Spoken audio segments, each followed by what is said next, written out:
বাংলার লজ্জা মমতা ব্যানার্জি, এমনই পোস্টার লক্ষ্য করা গেল কোচবিহার জেলা বিজেপির কার্যালয় সংলগ্ন এলাকায় একাধিক রাস্তায়।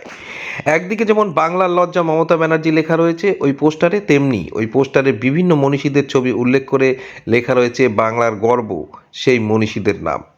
ওই পোস্টারের নিচেই লেখা রয়েছে আপনাদের সেবক অজয় সাহা, সম্পাদক বিজেপি কোচবিহার জেলা কমিটি। ইতিমধ্যে কোচবিহার শহরের একাধিক স্থানে এই পোস্টার, এখানে শুরু হয়েছে রাজনৈতিক তরজা। একাধিক পোস্টারে যেমন বাংলার লজ্জা মমতা লেখা হয়েছে, তেমন বাংলার গর্ব ক্ষুদিরাম বসু, বাংলার গর্ব বঙ্কিমচন্দ্র চট্টোপাধ্যায় সহ বিভিন্ন মনীষীদের নাম উল্লেখ করা হয়েছে। প্রসঙ্গত, 2021-এর বিধানসভা নির্বাচনের আগে তৃণমূল কংগ্রেসের তরফ থেকে বাংলার গর্ব মমতার এই ট্যাগলাইনকে সামনে রেখে রাজ্য জুড়ে প্রচার চালানো হয়। এবার সেই ট্যাগলাইনকে পাল্টা কটাক্ষ করছে বিজেপি।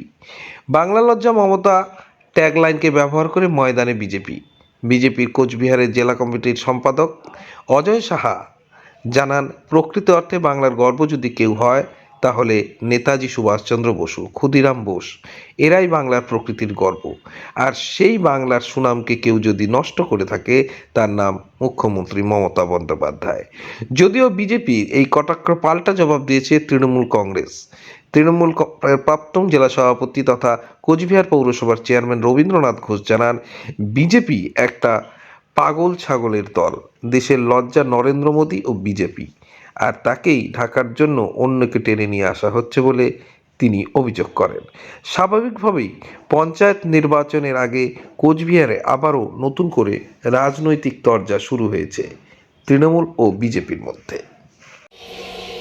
বাংলার গর্ব নাকি মমতা ব্যানার্জি?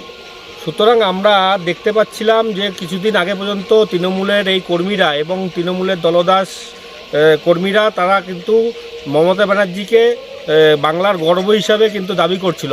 আমরা বলতে চাই, ভারতীয় জনতা পার্টি বলতে চাই, যদি প্রকৃত অর্থে যদি বাংলার যদি গর্ব হয়ে থাকে তাহলে বাংলার গর্ব নেতাজি সুভাষচন্দ্র বসু, বাংলার গর্ব রবীন্দ্রনাথ ঠাকুর, বাংলার গর্ব ঠাকুর পঞ্চানন থেকে শুরু করে বিনয় বাদল থেকে শুরু করে ক্ষুদিরাম থেকে শুরু করে রামকৃষ্ণ থেকে শুরু করে বাংলার যারা মনীষী তারাই প্রকৃত অর্থে কিন্তু বাংলার গর্ব। বাংলার কিন্তু খর্ব, যদি বাংলার যদি সুনামকে যদি কেউ যদি বদনাম করে থাকে তিনি হচ্ছেন বাংলার মুখ্যমন্ত্রী মমতা ব্যানার্জি। সেই অর্থেই আজকে কিন্তু আমরা কোচবিহার জেলা জুড়ে, শহর জুড়ে কিন্তু আমরা এই পোস্টারগুলো দিয়েছি যে বাংলার লজ্জা মমতা ব্যানার্জি, বাংলার গর্ব নেতাজি সুভাষচন্দ্র বসু, বাংলার গর্ব ঠাকুর পঞ্চানন। বিজেপি এটাও একটা দল, আর ওদের কথারও উত্তর, এরা একটা পাগল ছাগলের দল। দেশের লজ্জা ইতিমধ্যেই নরেন্দ্র মোদী, বিজেপি দেশের লজ্জা। সেই নিজেদের লজ্জা ঢাকার জন্যই বিজেপি অন্যকে টেনে আনছে। সুতরাং বিজেপি এই যে নোংরা রাজনীতির খেলায় নেমেছে, একটা নোংরা দল না হলে এত নোংরামি তারা করতে পারে না। সুতরাং এই নোংরা দলের জবাবটা, এর সামনে পঞ্চায়েত নির্বাচন আছে, পঞ্চায়েত নির্বাচনই রাজ্যের মানুষ দিয়ে বুঝিয়ে দিবে যে বিজেপি কতটা নোংরা। তার জবাব ভোটের বাক্সে ব্যালটের মাধ্যমে রাজ্যের মানুষ দিয়ে বুঝিয়ে দেবে তাদের। যে মনীষীদের ছবি ব্যবহার করা হচ্ছে, এটা কিভাবে দেখছেন?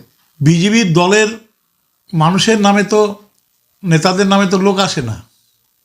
কখনো রামচন্দ্রকে ডাকছে, কখনো হনুমানের ছবি দিয়ে হনুমানের ছবি লাগাচ্ছে, কখনো নানা দেবদেবীর ছবি লাগাচ্ছে, নজরুল ইসলাম, কাজী নজরুল ইসলামের ছবি লাগিয়েছে। আমি তো মনে করি যে কাজী নজরুল ইসলাম একটা অসাম্প্রদায়িক মানুষ, আর বিজেপি হচ্ছে সাম্প্রদায়িক একটা শক্তি। এই সাম্প্রদায়িক শক্তি, সাম্প্রদায়িক দলের যে রাজনৈতিক হোর্ডিং, সেখানে কাজী নজরুল ইসলামের ছবি লাগিয়ে কাজী নজরুল ইসলামকে কলুষিত করা হয়েছে, অসম্মান করা হয়েছে। তাকে নিয়ে রাজনীতি করার শোভা পায় না বিজেপির।